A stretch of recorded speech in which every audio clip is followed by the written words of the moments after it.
Board hearing room. This meeting is being recorded and broadcast live by WACA-TV and live streamed on Facebook.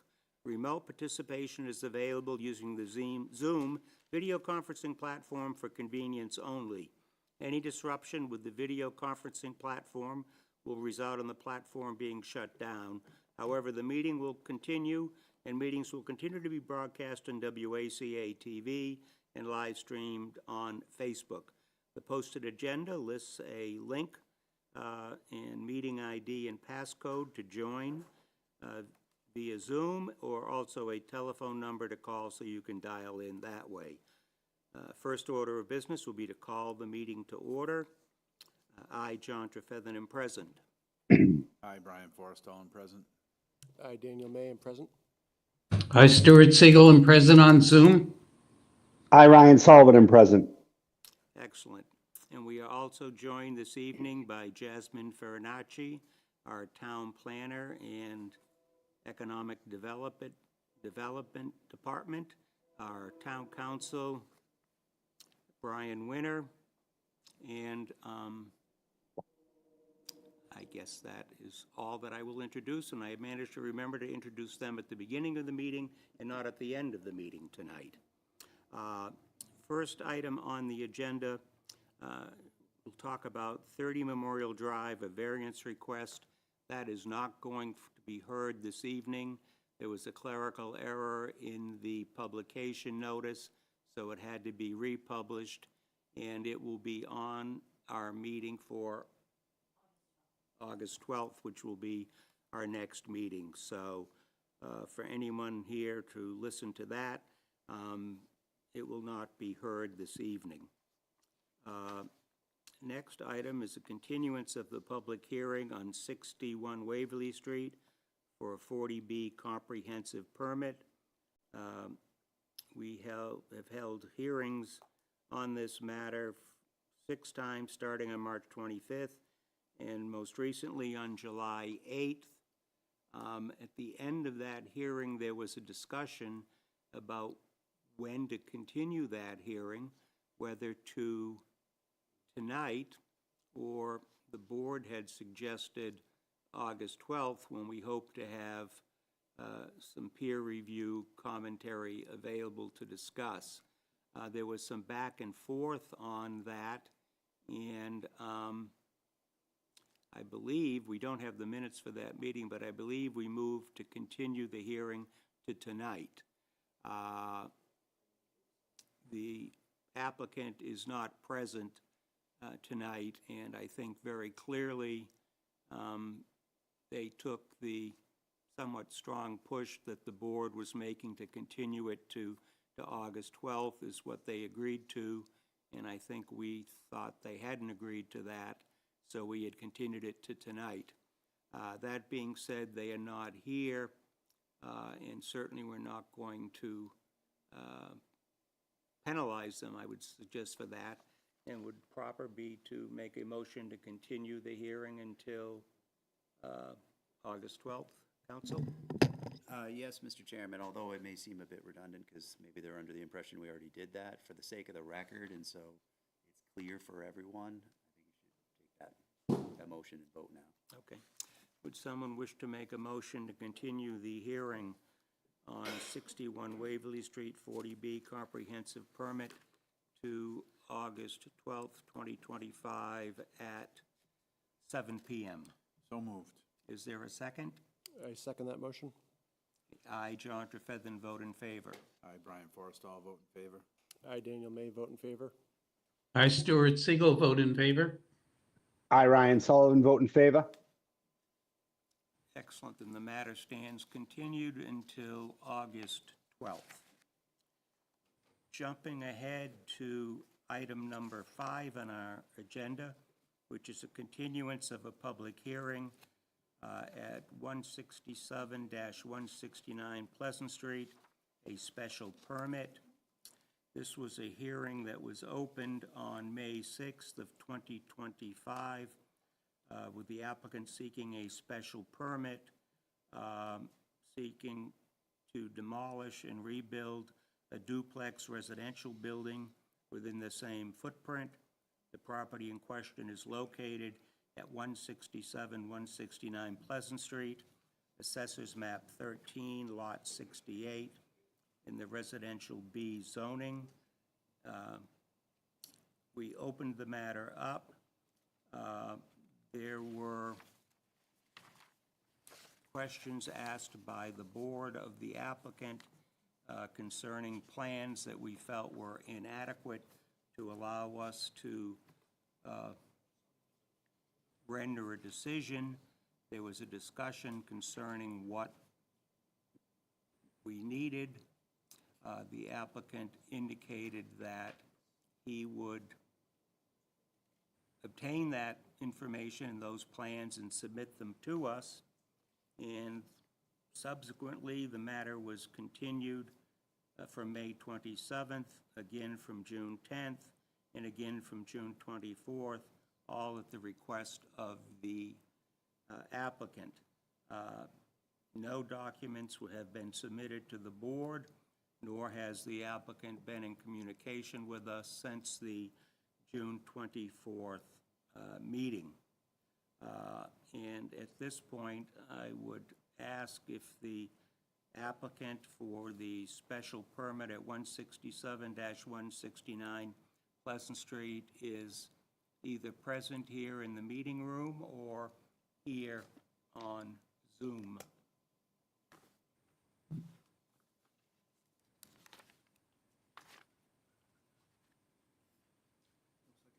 I would say not hearing anything, then we will have the record indicate that there was no response.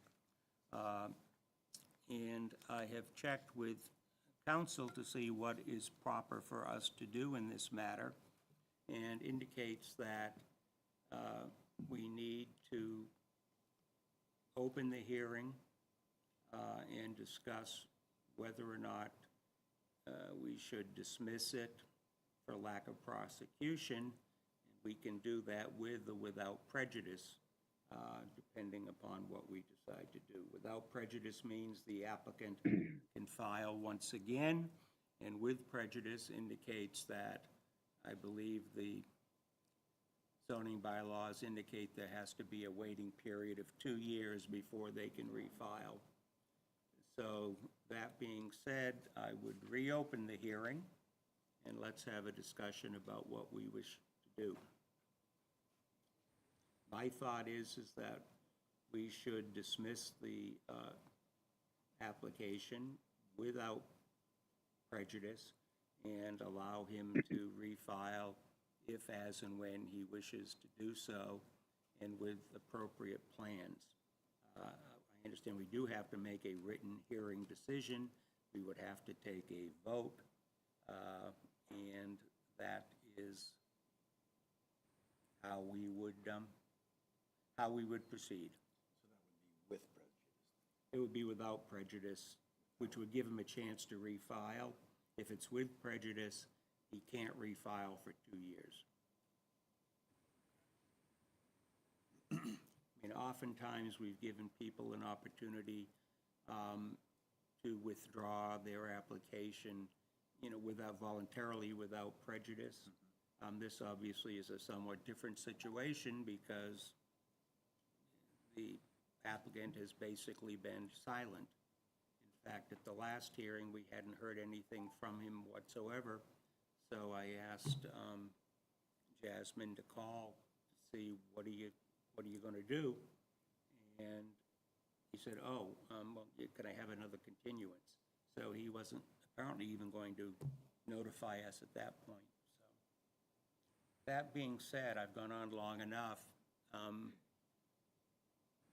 Does anybody wish to make a motion to have a Friday hearing decision when you would have to take a vote to dismiss the matter for lack of prosecution without prejudice? Is that proper, Mr. Attorney? So, Mr. Chairman, let me just clarify, if I may, just one or two things. So you need to process this the same way you would process any other application that was before you, right? So you close the public hearing and bring it to a close and take a vote. The difference here is you don't have any merits to vote on because you weren't presented an application. So there's no basis for you to really consider whether or not it meets the criteria, et cetera, et cetera. And so because in zoning there's such a thing as a constructive grant, you want to avoid that possibility, so you need to close the public hearing, take a vote on the application one way or another, and dispose of it one way or another, and then issue a decision. And if you choose to go in the direction suggested by the chair, you don't have merits to consider, right, on the substantive part of the application. So the grounds might be, I'll just suggest a few if your permission. Yes, please. Failure to appear. You had this on your agenda for multiple evenings, and there was a failure to appear. A failure to produce sufficient information. The board had asked for information, none's ever been provided. And then lastly, a failure to pursue and prosecute the application. And so those would be the grounds that we would write up in a decision if that's the will of the board. And then that closes this out, just the same way you would in any other case. If it were a variance, a special permit or something, results in a written decision filed with the town clerk, mailed out in the regular course, and that ends the process. Otherwise, there's just no closure to it, right? And you could face a constructive grant. So Okay, so then the my fir- summary. Thank you. The first order of business would be a motion to close the hearing. Is that correct? Okay. Is there a second? I second that motion. Aye, John Trefethan, vote in favor. I, Brian Forrestall, vote in favor. I, Daniel May, vote in favor. I, Stuart Siegel, also vote in favor. I, Ryan Sullivan, vote in favor. Okay, now, for discussion and deliberation, at the first hearing on this matter, May 6th, I was present, Brian Forrestall was present, Daniel May was present, and Stuart Siegel was present. We need to select 3 people to be voting members on the decision, I believe. If you haven't already. We haven't. Okay, who would, Brian, would you like to be one of the voting members? Yep. Dan, how about you? Yes. Stu, how about, Yes, I will be a member. okay.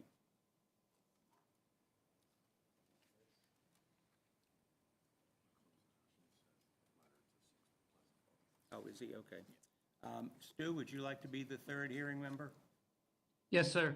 Okay, very good. Although, actually, Full complement, but if you're denying, you don't need the 4 votes. no, I understand that, but I'm just. Yep, okay, the mic is on, I just wasn't speaking into it. I think, is your mic on? No, it wasn't. Oh, okay, if you could turn it on. We're sort of selecting the point, it suddenly occurred to me that I think the statute requires that the full members be the voting members unless one can't sit. So Brian is a full member, I'm a full member, and Daniel would be the associate member that would be the 3rd one. Stu, I don't think you're going to have to vote. I'll do what you say, sir. Okay. Well, then, for the 3 of us, my sense would be to dismiss it for failure to prosecute, which would also entail, obviously, not submitting the documents requested and not appearing at the hearing. Agreeable with that? That works for me. Okay, and we would deny that without prejudice? Agreed. Okay, then good. I think we have a motion to deny without prejudice on failure to appear and failure to prosecute. So moved. I second that motion. Aye, John Trefethan, vote in favor. I, Brian Forrestall, vote in favor. I, Daniel May, vote in favor. Thank you very much. Anything else that we need to do, counsel? We'll need to reduce that to a written decision for your Right. signature. So we will get that back to you. We can, if that's okay, Right. we can work together on that. Jasmine, and you're able return to that you. Absolutely. Draft something versus, okay. Can't ask for speedier service than that. Okay, then this matter is concluded. And that brings us back to item number 4 on the agenda, which is continuance of the public hearing on 10-60 Main Street, 40B comprehensive permit. I see the applicant and his crew were patiently waiting out in the corridor, and here they're all walking in. Okay.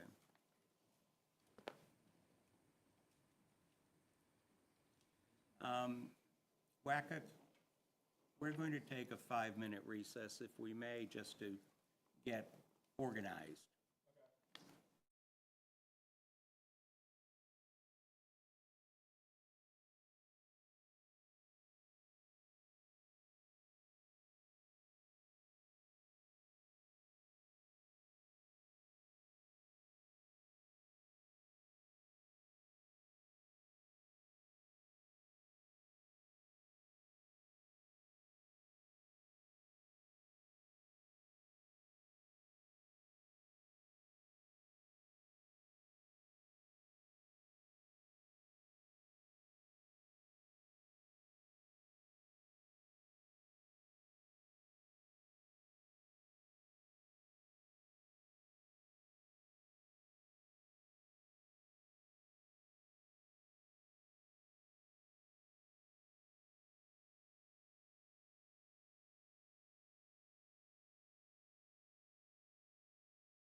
There you go. Thank you. Good evening and welcome back to the July 22nd, 2025 meeting of the Ashland Zoning Board of Appeals.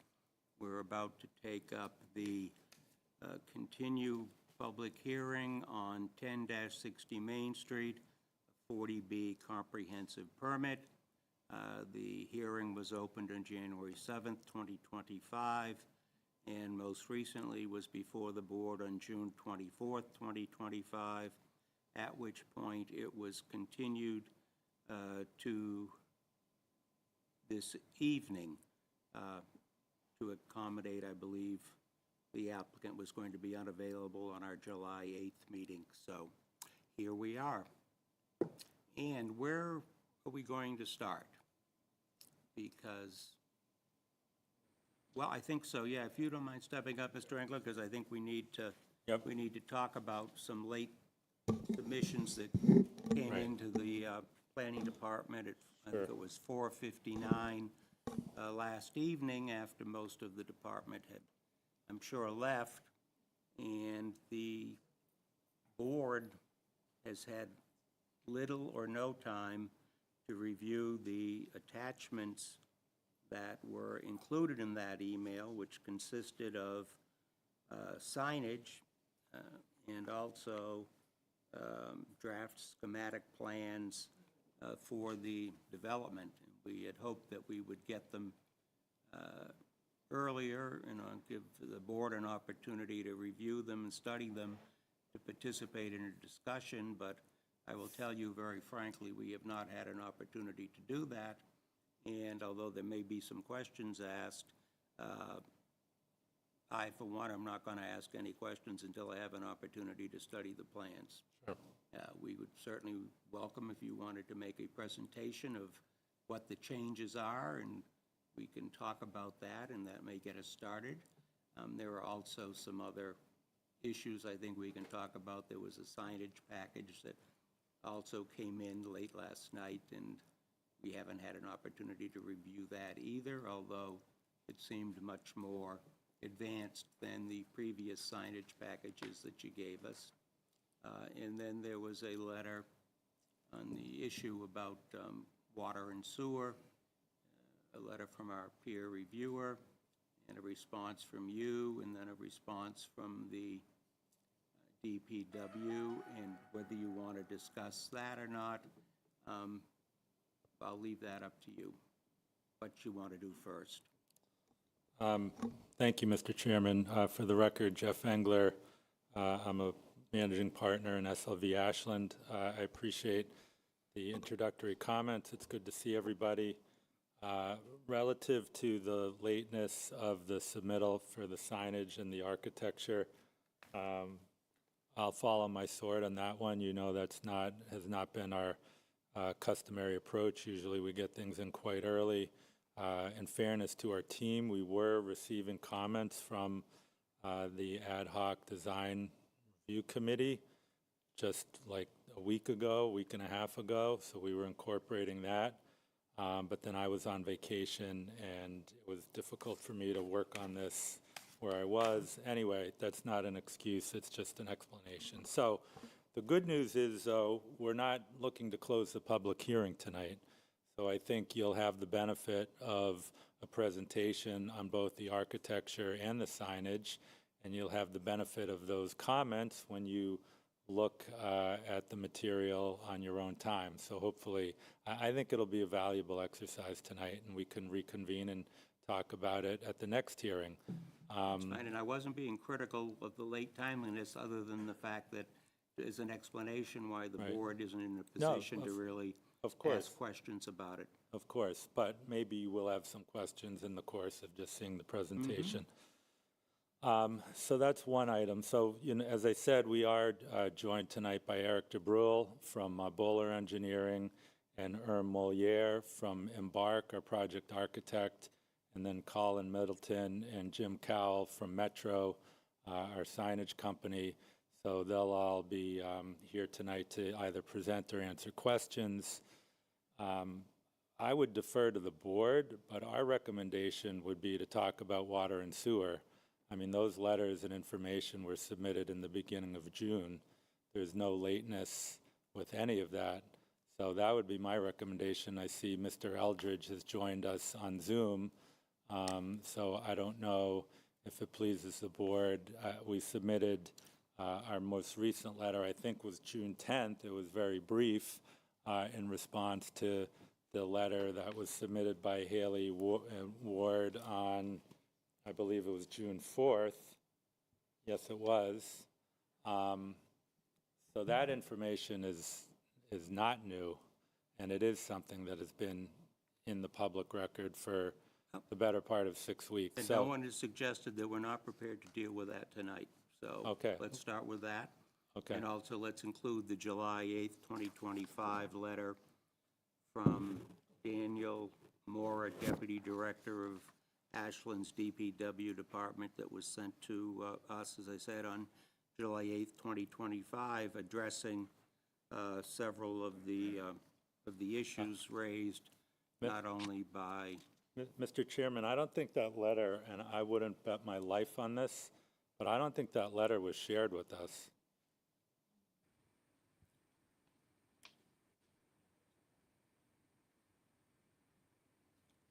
Oy. If it was, I was on vacation, I might have missed it, but in any event, is it possible, does anyone have a hard copy we could just take a quick look at, or? Yeah, I mean, it's one and a quarter pages.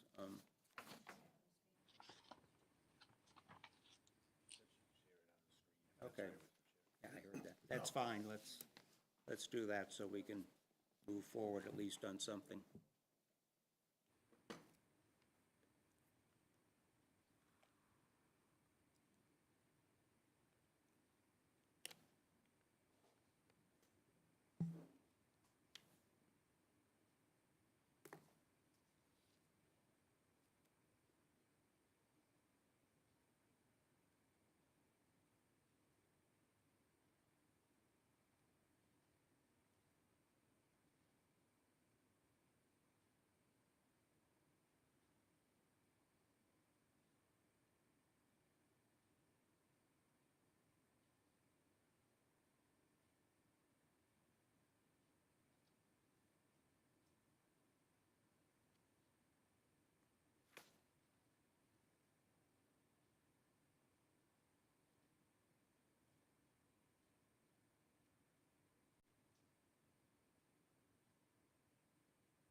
If you've had an opportunity to review the letter, let's begin again with the discussion concerning water and sewer.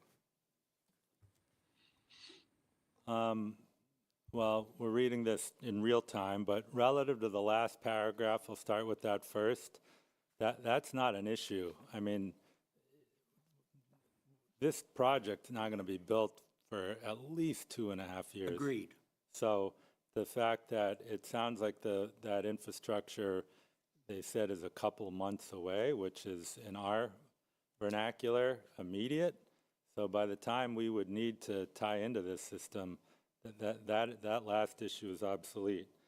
Also, in talking to my civil engineer, we had taken a little bit of a harder line stance on the installation of flow meters in the letter that we submitted.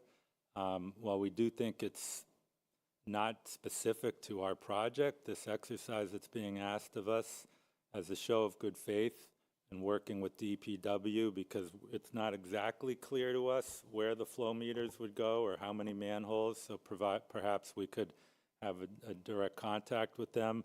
I think we would be willing to do those flow meters to help the DPW assess the current flow in the system proximate to our site. So I think, I mean, that letter was pretty short and sweet. I think that kind of addresses those two items. So I don't know if you have any other question for us on that issue.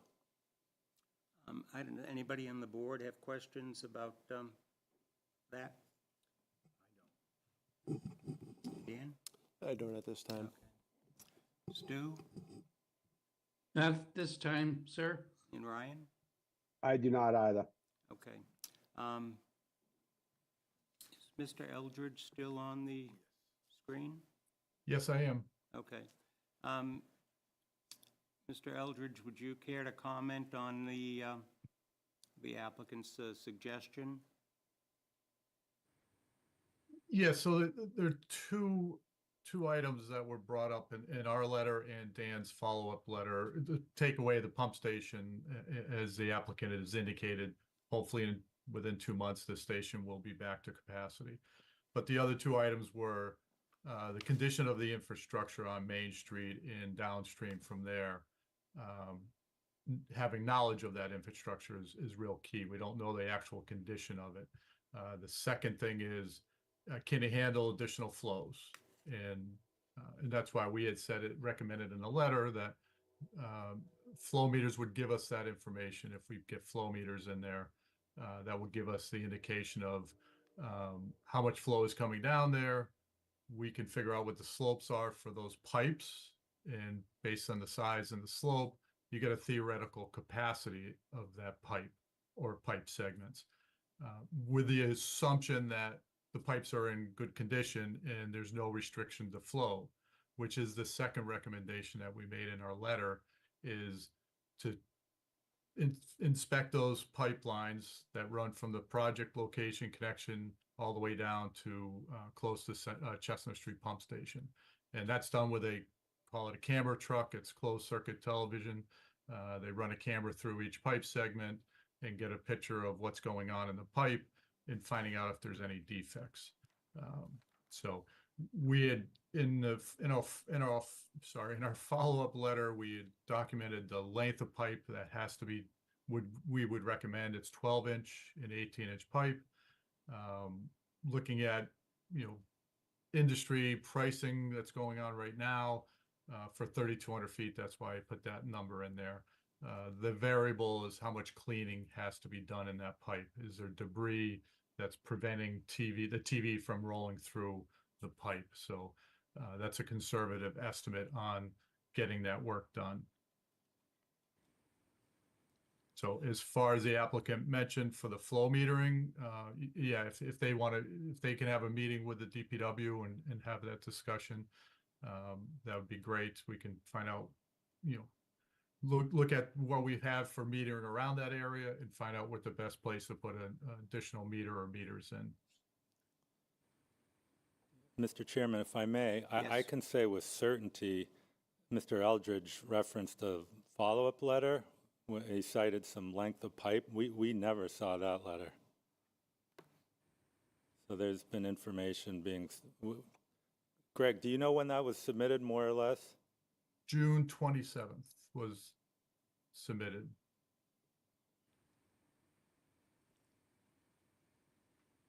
I don't have that letter either. Yeah, it was submitted. Oh, is it in the package? Yeah, it was emailed at the time, Alvaro, before he had left. Yeah, okay.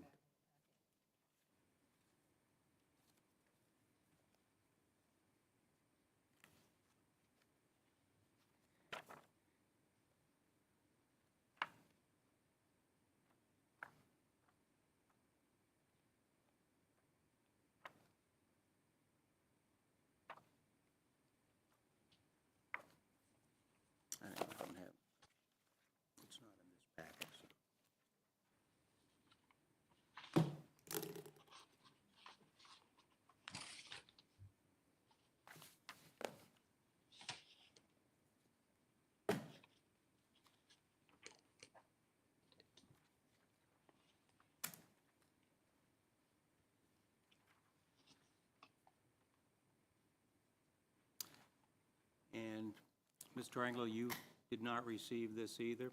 Okay.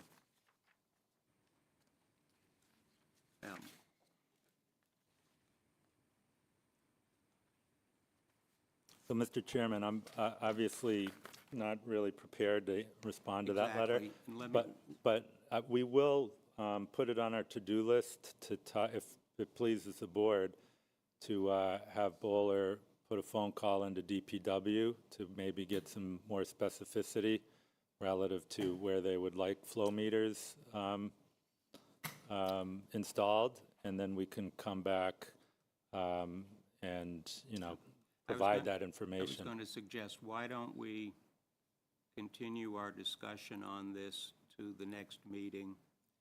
In the meantime, get you the June 27th letter from Haley Ward for you to review and comment upon, and we'll have a hopefully final discussion at our next meeting, which is going to be in August. I think you said the 12th, but. Yeah, we can do that. And while we're at it, if you could just throw even though we just read Yeah, it, throw the DPW absolutely. letter in there too. And Jasmine, can you take care of that? Make sure they get it. Thank you. Okay. Well, with that, and Mr. Eldridge, thank you very much for your assistance on this. You're welcome. Okay, why don't we move on then to the next subject, and would that be the Yeah. design review? Yes. Let me just explain for the people that are here what exactly we're talking about. At the beginning of this application, the town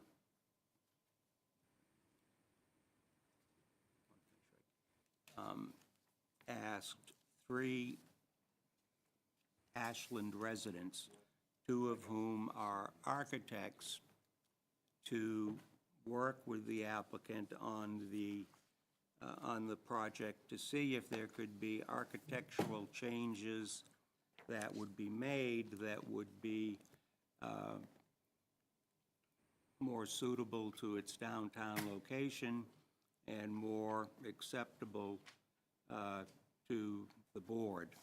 And 3 people were selected by our town manager, Michael Herbert, and have met repeatedly since early on in the project until, I think, up until about a week or 2, informally with the applicant to tweak and change where appropriate and where it could be agreed upon the design of the development to make it fit better for the community, we think. And we thank the applicant for agreeing to do that. We thank the services of the 3 volunteers who were selected by Michael and who spent a lot of time and donated their expertise. 2 of them were architects. 1 was just an active Ashland longtime resident. And they have produced a schematic plan which was received by the board actually this morning, but was submitted to the planning department late yesterday afternoon. As I said, I think at the beginning of this hearing tonight, the board members have had very little time to look at it and review it and have any questions. I don't believe it's been posted on the town website as yet, at least it wasn't late this afternoon. But it will be if it isn't. And I guess for tonight's purposes, it would be helpful if you would just sort of lead us through what is being proposed and perhaps what changes there are from what originally was in the original plan.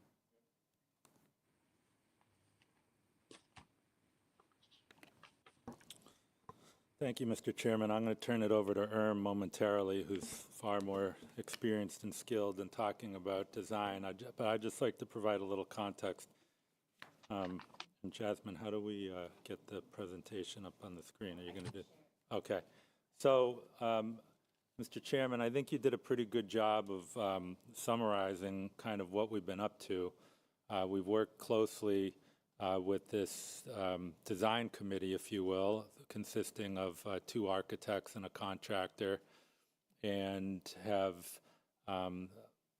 fairly materially changed the look of the whole building. Initially, the members provided us some what I would consider inspirational images of kind of what they wanted the building to look like, and we worked with them on materials, appearance, and I think you'll see that the facades are quite a bit different than what was originally conceived. And I don't speak for the committee, but based on their communication with us, they seemed very enthusiastic. And in fact, just about a week ago, we were making some final tweaks to the project entrance per the recommendation. So our hope tonight is just to walk through kind of the look and feel of and some of the materiality changes of what we've been working on. It's now been submitted for the record, obviously, and look forward to your questions or comments either later tonight or at future hearings. So, Jasmine, are you going to control? We'll just cue you when we want. Okay. Would you like me to work that we do? Yeah, because I might need to go back and forth. If it's quick, if it's not, I'll just work with that.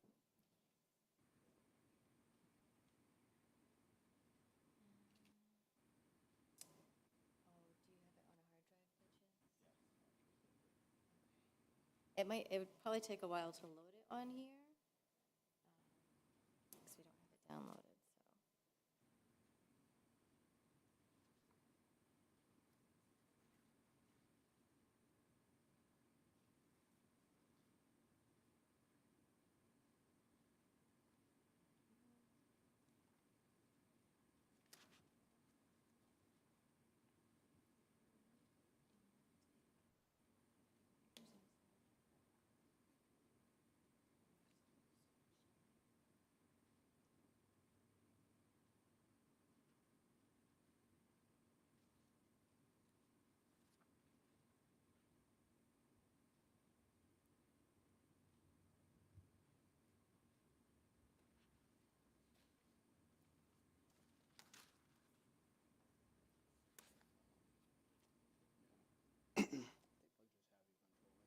Because it's opening it through the website, so, yeah. Could you just identify yourself for Yes. the record? Good afternoon, everybody. My name is Armelin Moliere. I'm with Embark and with the architect for the project.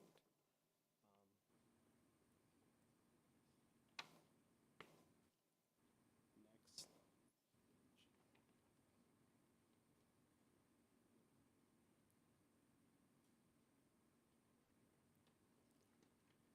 So a quick overview of the project location. I'm assuming everybody here is more or less familiar where the project's located, but to the north of the project, you have mostly single-family residential in the Sudbury River. And then to the south, you have Main Street and some of the MBTA train lines. And to the east,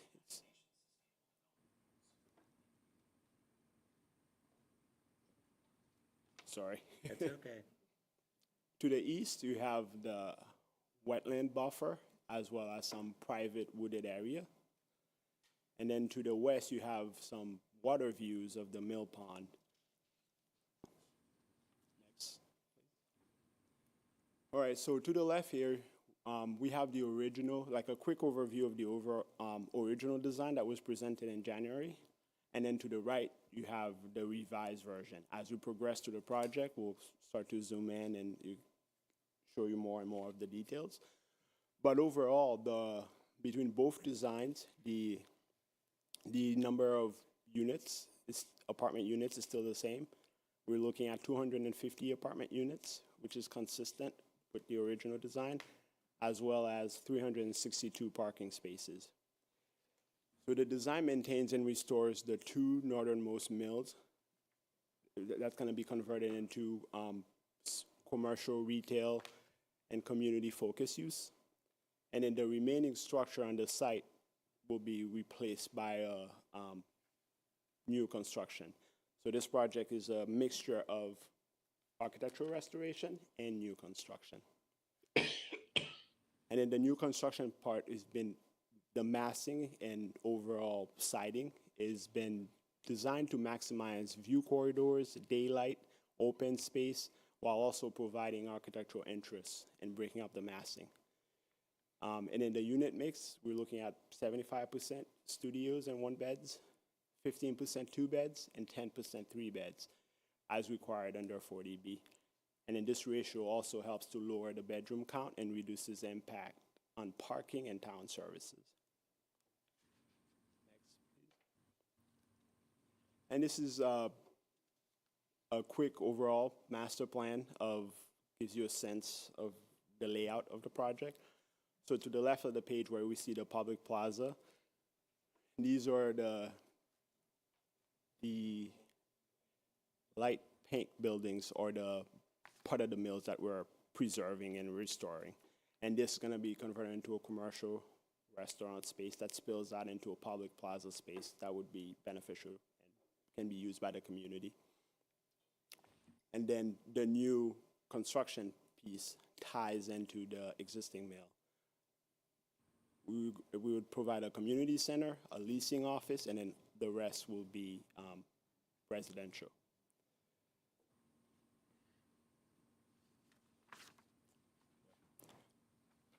If you mind, can you skip to one more slide ahead and then we'll come back to those. This was supposed to be after the master plan. Yeah, sorry. So this is just a overall massing. So from the site plan, and then you can see the overall massing. So a few things that we're doing when we're working with the design committee was they wanted us to explore more of a language that start to tie back to the existing mills, which were post-Civil War granite mills. So in our new proposal, we're looking at, due to the industrial history of the site, we're looking more at post-industrial modern take that could tie better with the existing mills. So we're looking at more like brick at the base. And then we're also using classical organization where they typically have a clear base in the middle and then a top.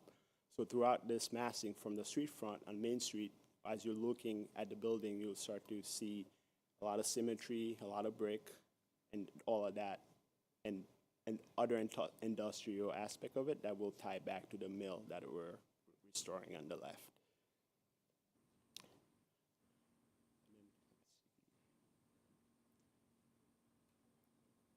Yeah, we can go back to the front entrance. This one, thank you. So in working, so this is a close-up as you get to the front entrance. This is set back about 110 feet from the Main Street, which also helps to give a good setback from Main Street where it's not crowding Main Street. So you don't have that tall mass right up on Main Street. And then it also helps to not overcast shadow and make Main Street dark. So it's like very set back. So the building has a clear bottom. We're using, brick and a lot of symmetry. And also we're introducing like corrugated metal siding to kind of like combine some of the windows. Even the way the windows are partitions is reminiscent of a industrial building. If there's any confusion about the quote-unquote previous view, the image on the left we shared with the design committee about a month ago, and the image on the right is reflective of the comments that we received from them on the entrance and some of the changes that they requested. So if you notice, the massing on the top floor it looks different with the change to the overhang. The front entrance is a little bit different relative to some of those changes, got rid of the cabling. And really the objective of the buildings, as you'll see throughout, is more of a kind of a federal style building than what we had previously proposed in the original, which was, I would say, you know, I'm not an architect, but way more contemporary. Is the top floor set back from the floor below it? Yes, it's set back a little bit, about 1.6 to 2 feet from the floor below it. And then also another thing we're doing with the brow, as you can see between the two images. So the one thing with the entry, we had from the original design, we scaled it up so it was, you know, give it a bit of more grandeur. And then from there, when we talked with the design committee, they kind of wanted us to bring a secondary canopy that's more human scale, that also provides shading and more interest to the facade. And then at the very top, we lowered that cap to minimize the overall appearance of height of the building. And then following through the left side of it, as we, actually you can go to the next view. I'll skip that one. This one is just more close-up of some of the materials. That way you can start to see. So from the other side of Main Street, you start to see a massing between how the new construction, new building is connected to the existing mill on the left. And then we have this setback massing that basically spans the two. And some of the material on it is dark horizontal siding, and then we give it a stone granite base that relates directly to the mill. It's not the same material, but you know, some of the colors are similar, so it provides a better connection between the old and the new. Next. One of the mills that we're preserving is this one is the one that's being converted to the community center as well as a leasing office. Next view. This is still looking at the building from Main Street. So close up on the materials, we have brick at the bottom, between red, gray brick, dark horizontal siding, corrugated metal siding, and then at the top we're using a board and batten. We're limited to about 3 materials.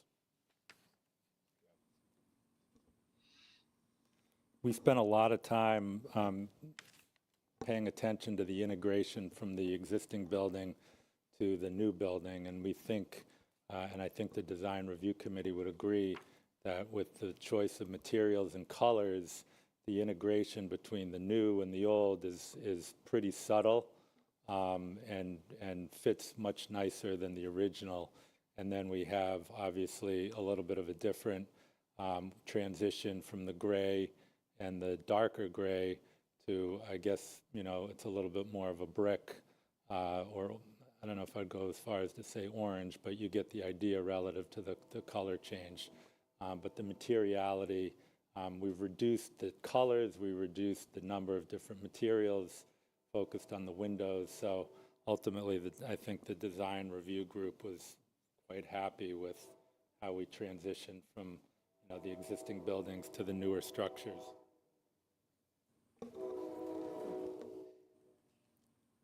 Next slide. So another view of the building at the corner where you would get access down to the rest of the site, access down to where the parking area is. Another thing that was beneficial to where how the site is, it comes up on Main Street, so most of the parking is, we've reduced a lot of the surface parking, and a lot of it too is also buried in under the building.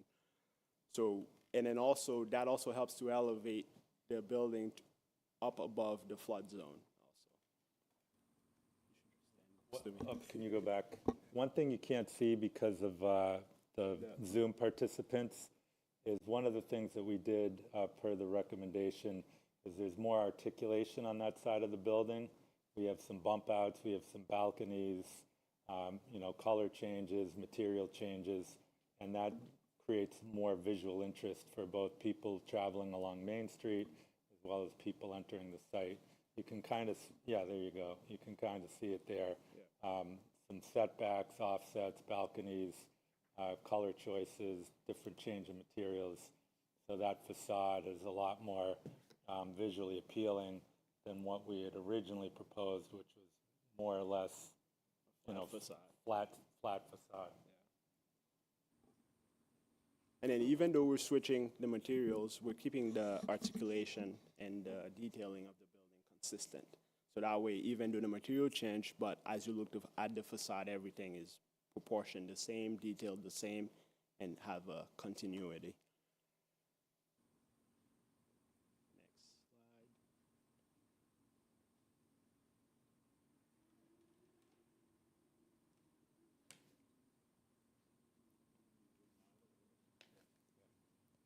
Again, so more close-up of the facade that you would see on Main Street. So we put more effort on the on all the facade, but especially on Main Street where pedestrian would be walking up and down and be up close to the building. So you can see even some of the industrial details that we have. Even for the balconies, we're introducing like steel cables to kind of like really hammer home the industrial nature of the site. And with that, this is all I have for you guys today. Thank you.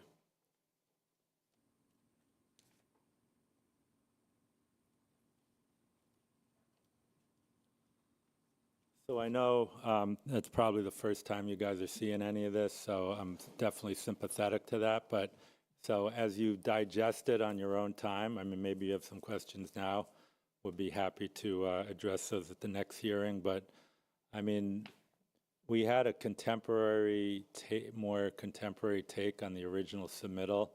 I think that clearly is a distant past at this point. And I think we, in my opinion, have successfully achieved the directive we received to make this more of a federal-style building. The committee really wanted more use of brick, which we've incorporated among other materials. And to be quite honest with you, I like this a heck of a lot better than what we originally proposed. So sometimes you do things just to do them. I think this building looks a lot better than what was included in the original submission, for whatever that's worth. So. If there's any questions, happy to entertain them. We can talk about it at the next hearing, and we can talk about signage when you're ready. I'm going to suggest to board members that we withhold our questions till the next meeting, but if anybody wants to ask something now, by all means. Thank you. I was going to suggest that the board members withhold questions until our next meeting, but if anybody on the board does wish to ask questions now, by all means, go ahead. All right. Dan? Yeah, just real quick, and mostly just on the accuracy of what's being portrayed and so that everyone understands. I just wanted to make sure like the design committee understands the actual color schemes and materials and the specifics of those. And, you know, I think sometimes when a monitor or printout may show a red, more dull, just to make sure that they understand those truly are accurate and what's being proposed. I mean, I would say yes. I mean, we spent a lot of time, our original color, the first brick we did was more orangey, or not yellow, but it was lighter. They were pushing us more for, you know, dark grays, gray base. They wanted the brick to be more reddish, which is what I think we arrived at. So I think, or I know, what we've presented is an accurate representation, and they reviewed it. Two of them are very experienced architects, and they seem comfortable with it. As part of, and I would defer to council, you know, relative to the construction drawings and what's approved, it has to be consistent. So we couldn't show this and then come in with a whole different color scheme and whatnot. So, you know, with that said, we haven't selected an exact brick, you know, so I couldn't sit it on the table and say this is it. But I think it's a long-winded way of saying I think it's an accurate representation of what we're trying to accomplish. Thank you. And then one other question regarding the windows, they did appear reflective. Is that what's being proposed as well? Oh, okay.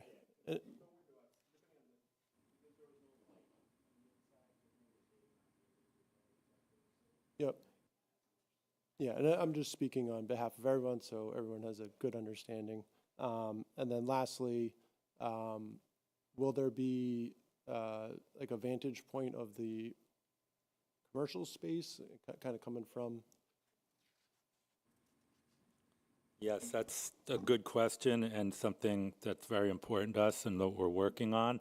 And we're going to talk signage in a minute, but as you'll see, relative to our proposed sign locations on that facade, we kind of are introducing two options because quite frankly, we're still designing that. And until it's fully designed, I think that will give us, you know, some directive as to which is the better location for the sign. So we will have that at a future hearing, what that facade will look like. Excellent. And I think you did a great job. Looks great. Thank you. Stu or Ryan, any questions about this at the moment? I will, sorry. Go ahead, Brian. I'll reserve until our next meeting. Okay. Stu? I just had one little observation. The project has always been called 1060 Main Street, and then I saw 50 Main Street on the buildings. Is there an explanation for how the 50 got in there?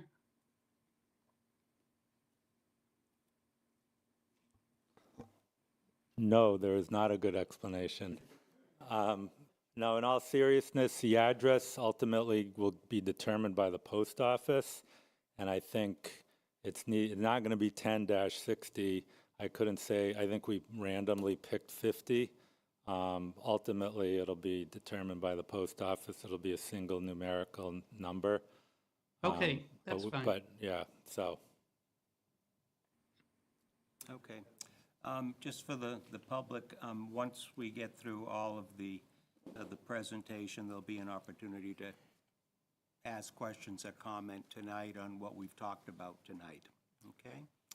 Does that conclude the Yeah, that includes the architectural schematic, the portion. architectural, So I think we'd like to talk about signage, and just as a reminder, the board knows this, but we were asked by Hancock Engineering, you know, who's not here tonight, if we would kind of make our best effort on signage, locations, and the like.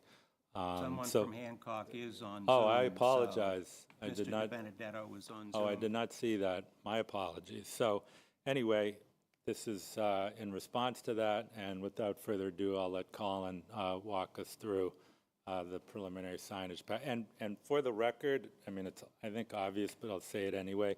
This is exterior signage. I mean, we have a very extensive interior signage package. I don't think anybody really cares about that right now. So this is really focused on our exterior signage, which will be, you know, viewable by the general public.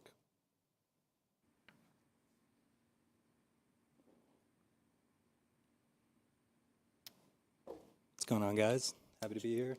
Just please identify yourself for the record so we know who you are. For the record, my name is Colin Middleton. I'm an IDC working on behalf of Metro Sign and Awning.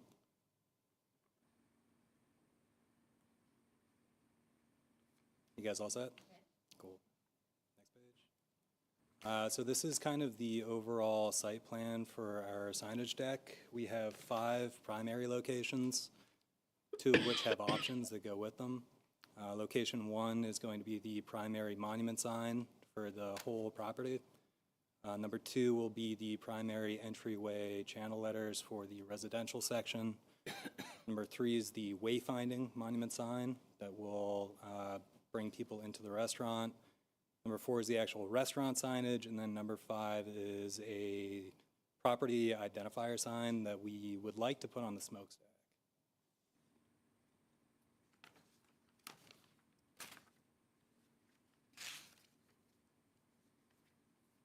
So Jeff kind of briefly mentioned this, but this is mostly a white label design package as it stands. That means that colors, logos, typefaces will most likely change. Our goal here is to explore adequate sizing and locations for all these sign pieces. So with that being said, this is kind of our very preliminary design idea for this particular location. I have chosen to use colors and design philosophy that would kind of tie back to the mid-century industrial feel that the building has. So that's what we'll be looking at moving forward. Next page. This is our primary channel letters for the residential section. We'd like to use lighting in this location, but it's going to depend on the brand. So again, please just focus on the sizing, locations, that type of stuff. Next page. This location is a little bit interesting. We have two options for this, one of which is down by the street. There is a street guardrail that actually runs just in front of this. So we've actually raised the sign by a little bit. I believe the guardrail maxes out at 2 feet 4 inches. So we just wanted to make sure that the lowest copy on the signage is above that. So right now I have it about 2 feet 9 inches up off the ground. Next slide. This is the same location, option 2. This would be integrated into the actual retaining wall in that area. We need to see a little bit more design direction from architecture and engineering to figure out how we're actually going to do this, but we think it'd be a really cool idea. We're interested in exploring it. Next page. This is option 1 for the restaurant. We don't know what restaurant's going to be there. We're not really sure if this is going to be the location of the next one. Both are pretty similar. I've presented 2 different sizing and location options. The sizing for the type, the only difference is about 2 inches. I think this one is 20 inches tall. The next one is 18. So the differences are somewhat minimal outside of layout. Next page. This is the secondary option for that signage.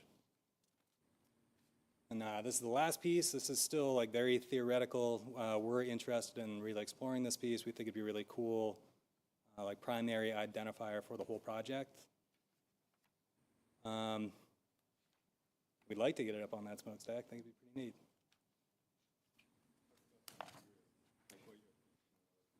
Right. So again, we do want to kind of bring this all back to the architecture of the building and the mid-century industrial feel of the overall design philosophy. So I'd like to pursue black and steel and silver for a lot of these pieces. Also utilizing micro line detailing, like paint filling, to kind of call back to the corrugated metal on the building itself. Again, colors are going to probably change depending on brand, but the materials we'd really like to tie back to the overall industrial feel of the building. Jasmine, can you just go back one more? Yeah. So one of the things the board knows all too well relative to 3 that we had to look at is we couldn't have any sign impeding the sight line that we talked about so long. So we really, because initially we had it in an area and I was like, oh my God, that we just spent, 2 months talking about sight line. And now, so both of these preserve the integrity of the sight line. They would not impact that. I think our preference is number 2, to have it at the end of the retaining wall. But as Colin said, we have not fully engineered and designed that wall. I think the representation there is, more or less accurate to show you kind of what we're thinking. But whether it's 3B or 3A, both of those are outside of the sight distance in both directions. I wanted to make that very clear because it was something that was near and dear to the board's heart that we talked about at length. Okay. Again, this document was submitted late yesterday afternoon. The board received it this morning at some point. I'm going to suggest that we will have an opportunity for the board to ask more questions at the next meeting once we've had a chance to review it. But like we did at the last with the subject on the architecture, anybody on the board wants to ask a question now, by all means, that's fine. I don't have anything, nice-looking plan, though. Thank you. Dan? Yeah, real quick, I think the renderings will really help understand the scale and the sizing and how that ties to the overall project. But regarding the restaurant, are you proposing your specific signage, call it guidelines, or like say you have a national retailer with different colors they want to include? Have you, kind of thought through how adding colors to this, may kind of change things? At this point in time, we'd like to get the board's approval on our signage package. If a future tenant has a different idea, we would have to go back before the board and get a modification, whether it's a different sign or different colors. I mean, we couldn't begin to anticipate what that is. So we're going to have a sign that's approved. Hopefully they'll be comfortable with that. And if they're not, we would have to go get a modification from the board. Yep, that's fair. And I just was putting that out there just to keep in mind as it, with the color schemes and thought of the building and, how that may change things. So, thank you. Cool. Stu, Ryan, any questions at this time? Not at this time, sir. I'll reserve it this time. Okay, thank you. Okay, again, there'll be a chance for public comment at the conclusion of the hearing this evening, but I think that satisfies us on the signage. So there's one item that we do need to just bring to a closure, and Jeff, if you want to go back to the stand, thank you. At the last hearing on June 24th, there had previously, at an earlier hearing, been a number of questions that council had asked, and you had filed a written response.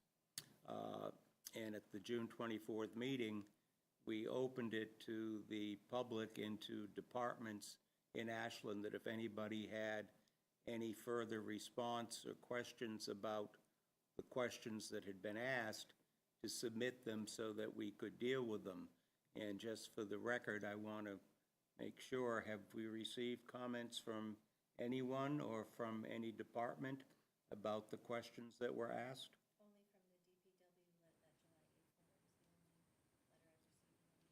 Okay. Council?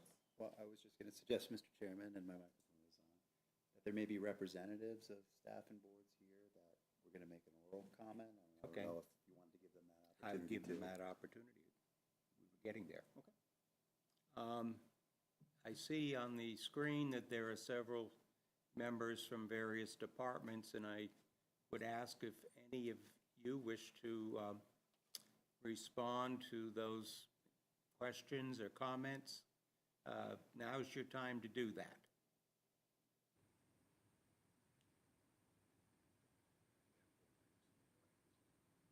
And in the audience as well, you don't have to be on Zoom.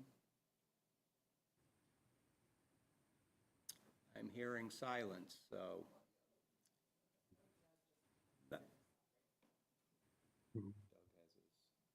Oh, okay. Mark, this is not for public comment. What you just said was. No, I asked for any department members to speak. So you need to sit down. You'll have an opportunity before the evening is over.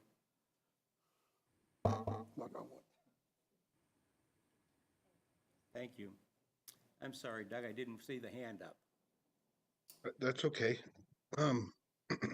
Mr. Chair, yeah, we're really not ready tonight to answer any of the questions town council presented at the last meeting. So we'd appreciate if that could be continued. We're still trying to gather information with the situation with the bridge on Myrtle Street. So that's pretty much where we're at right now. Okay, well, there'll be certainly an opportunity. We're going to have at least two more hearing dates on this matter, and if it could be ready to discuss at the next meeting, that would be fine. Yes, Mr. Yeah, that Engler? would be much appreciated. Thank you. Mr. Chairman, I will, as I do frequently, plead ignorance. Doug represents what, just so I know I'm sorry, what? he's the DPW head. Oh, okay, wonderful. Thank you. And that was Doug Small, DPW head, that was on the Zoom, for those of you who don't know.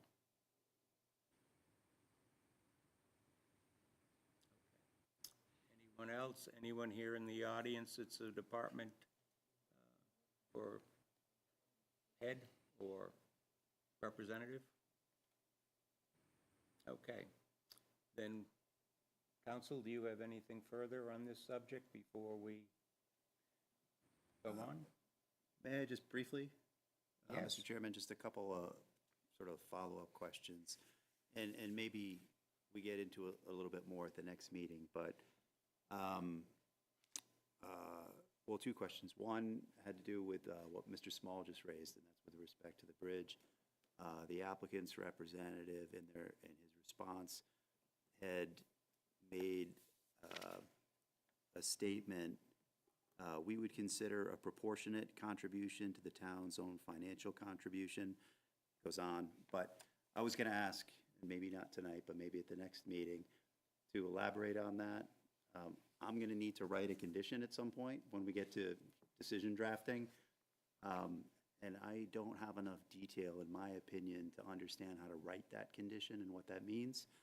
So we could maybe address it in two ways. One, if the board is okay with this, I could engage with the developer a little bit between now and the next meeting and tease that out, flesh that out a little bit. And or we can be prepared to discuss it a little bit at the next meeting. So that was one point. My thought would be to allow council to talk to Mr. Engler in between meetings. If we can accomplish something prior to the next meeting, that would be helpful in my opinion. I agree. Stu, Ryan, you all set with that? Doug, you all set with that? Yes, sir. I am as well. Thank you. Second question is, I believe at the last public hearing, once the board had taken a straw poll on the sightline issue, and correct me if I'm wrong, but I think I heard a reference to filing with the Conservation Commission. Any update on that in terms of an anticipated date for the filing or when that might move forward? That's another question.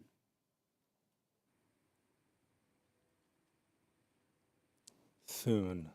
No, I mean, I don't think that's changed other than, I mean, we're getting close to the end here. And I would say, like, when we're pretty comfortable that we're kind of there, other than dotting the i's and crossing the t's, I have contracts with my team to prepare the notice of intent. So I would say, you know, it's today, July 22nd, you know, within 6 weeks, we would hope to have that filing done. Okay.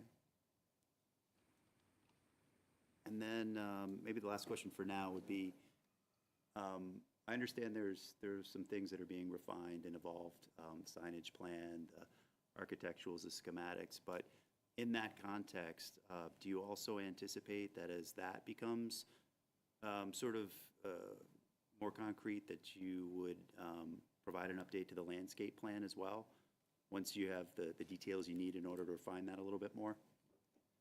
What I typically like to do on all of the projects is once all the comments are received, we'll issue, you know, what you would refer to as the plan set of record. Yep. And that will have the latest and greatest civil, inclusive of the landscape plan is usually included in civil, you know, architecture, any of the plans that have been referenced. That way, there's no, it's just easier than, well, which plan was it? You know, what? So we'll have Bowler, we'll have Embark, we'll submit prior to the close of the public hearing the plan set of record that will be the latest and greatest and inclusive of everything we talked about. So we spent a lot of time on the sight line, you know, previous hearings. That final Bowler set will reflect ultimately what we concluded collectively. So I hope that answers your question. It does. Yeah. Thank you, Mr. Chairman. I'm all Thank you, set for sir. now. Very good. Okay, I think we are ready for public comment or questions. Again, if you would like to be heard, if you're on Zoom, raise your hand. Step up over here if you're here in person. And again, I would ask you to limit your comments or questions to items that we dealt with at tonight's hearing, because we've had public comments on previous hearings on things we discussed at those occasions. So that being said, we have, I think, Mr. Johnson, is it? Yep, Johnson, 4 Roberts Road. Just on the renderings, I didn't see the corner. Is that because the sightline question has not been figured out yet?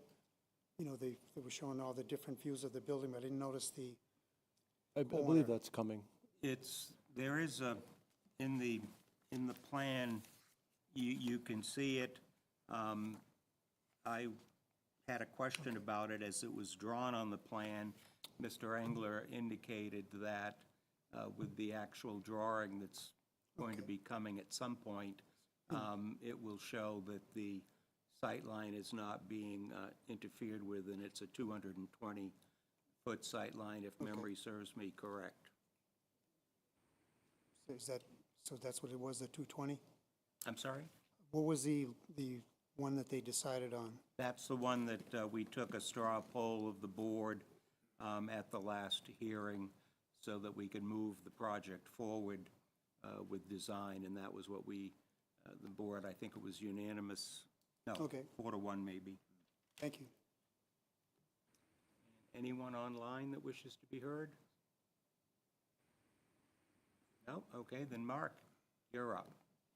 Thank you. Mark Sony, 119 Main Street.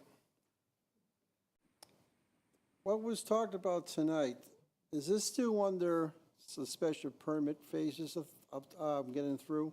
Is this still under the special permit? It's a comprehensive permit under Chapter 40B. So this is what the project was filed under, and it's what the project remains under, Okay. which is state law, not a local zoning ordinance. Okay. Okay, you just talked over, and you said you come back next meeting with what you just talked over tonight. I have two very brief things to ask from the packet that you have that I have last meeting that you have. I have two things, two small things. First is from the March 17th 40B ZBA handbook. Since 2008, how many times have these guidelines changed in Ashland? That's not a question that's proper for this meeting or that we're going to answer. Okay. Okay. Can neighborhoods still have a say in the population once? Mark, again, these are questions that have nothing to do with the application that we're dealing with tonight, and we're not going to answer them. Not gonna answer them, okay. So the state is basically gonna be answering for Ashland. Again, Mark, that's a question that has nothing to do with this hearing. The state has a law, Chapter 40B. That's what this application has been filed under, and that's what we're dealing with. Okay, and I'll come back to what I said last time is conservation meeting must be heard on this and be attended to their meeting, not at the convenience of the developer, but to the Concom to hear this in their corner. Thank you. Thank you, Mark. And we have one final person to comment. Claudia Bennett, 9 Sandstone Way. I just had a couple of quick comments. I think I agreed with Mr. Engler that on the 3A and 3B, I think that signage wouldn't look good behind a guardrail, right? Because it kind of destroys the design. And believe me, I'm not very great at design. The interior package, would that go to the fire department at some point? I would think it would, the interior sign package. for comment, right? I mean, I think they're the most important people in terms of interior signage. And then I was just thinking, a lot of our buildings in town have a clock somewhere involved in some of their signage. I wasn't sure, maybe that's something to discuss with the architects that are working with the gentleman from the town. And finally, at one point, there was a discussion about a balloon test, just to show residents how high the building is. And I just wondered what had happened with that. We hadn't moved forward with that. Is that still going to happen? Well, we can discuss that with Mr. Engler. If the board thinks it would be helpful.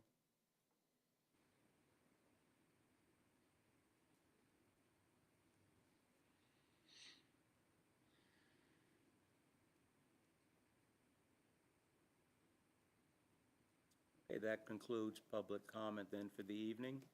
Mr. Engler, you want to step back up to the microphone and we can discuss further proceedings, and also the subject of a balloon test, whether that would be beneficial for the board to determine how high the project is going to be from where it's being set back and how it will look from the street.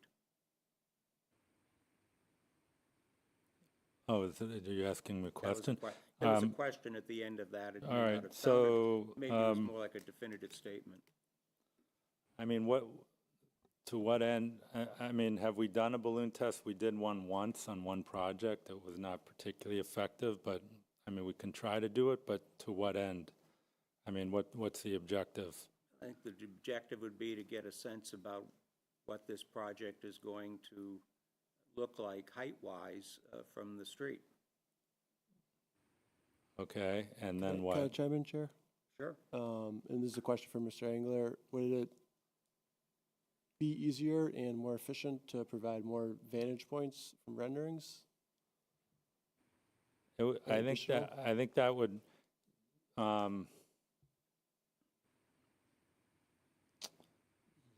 yes, and I think basically you want to, I think what the board is looking for is some additional viewpoints of the height from Main Street from a couple different vantage points. That would be helpful, I think. Okay, let me get to work on that. I'll talk to our architectural team. We also have a rendering team, a third party we've used in the past. We've flown a drone. I think that would be more useful. Fine. So, and then, Mr. Chairman, my only request, and I already made it, and it's not a big deal, but if I could just make sure to get the DPW letter and the Haley Ward letter, Yes. that would be awesome. As I said, our next scheduled meeting is August 12th. Is that a meeting date that you can make? Yes. Okay. Then, if there's nothing else, a motion to continue the hearing to August 12th at 7 p.m.? So moved. Is there a second? I second that motion. Aye, John Trefethan, vote in favor. Hi, Brian Forrest, I'll vote in favor. I, Daniel May, vote in favor. I, Stuart Siegel, vote in favor. Vote in favor. Excellent. That concludes the hearing for tonight. Thank you. And the board does have some additional business. We have minutes to approve. We'll give a minute or two for the applicant's crew to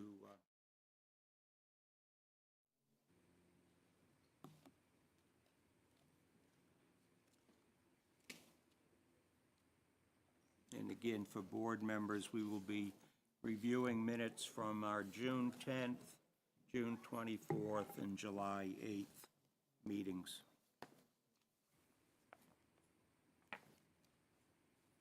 Okay, why don't we move to the first set of minutes, June 10th, 2025. We've had these distributed, I think, since the last meeting.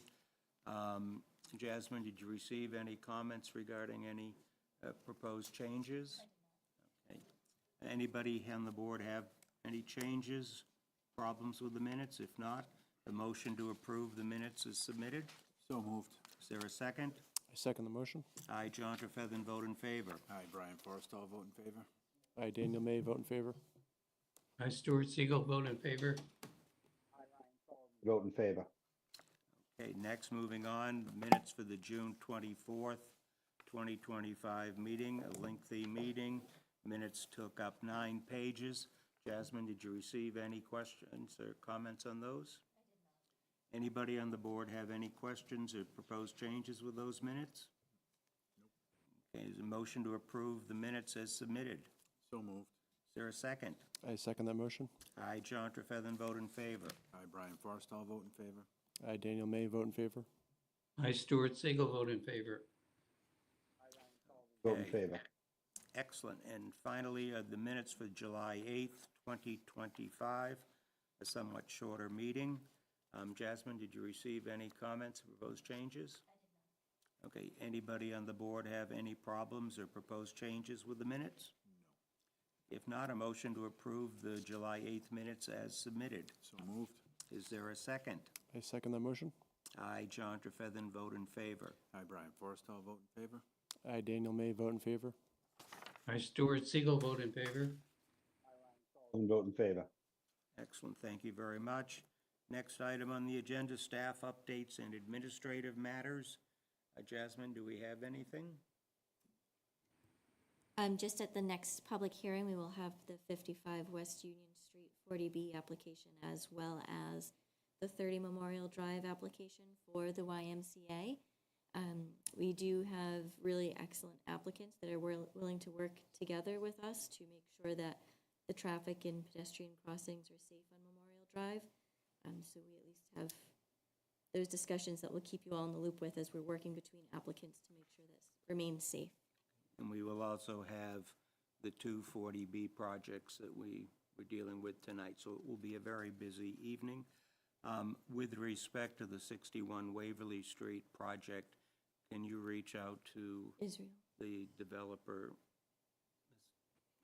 I'm blanking on his name now. It's Gutierrez Company. Israel is his first Israel name. is his name, I'm sorry. It's okay. And just let him know that obviously there was a mistake and that we rescheduled it to the 12th. Okay.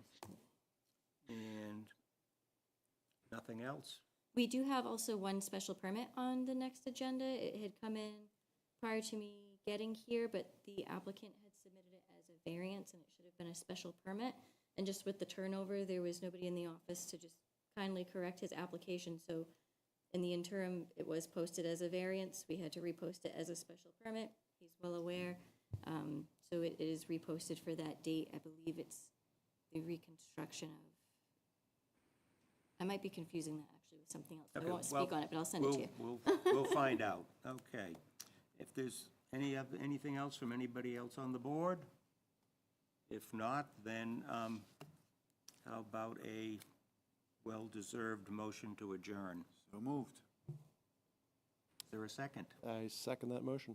I, John Trefethan, vote in favor. Brian Forrestall, vote in favor. I, Daniel May, vote in favor. I, Stuart Siegel, vote in favor. Vote in favor. Okay, then that concludes tonight's meeting. Thank you, everybody. Thank you, WACA-TV.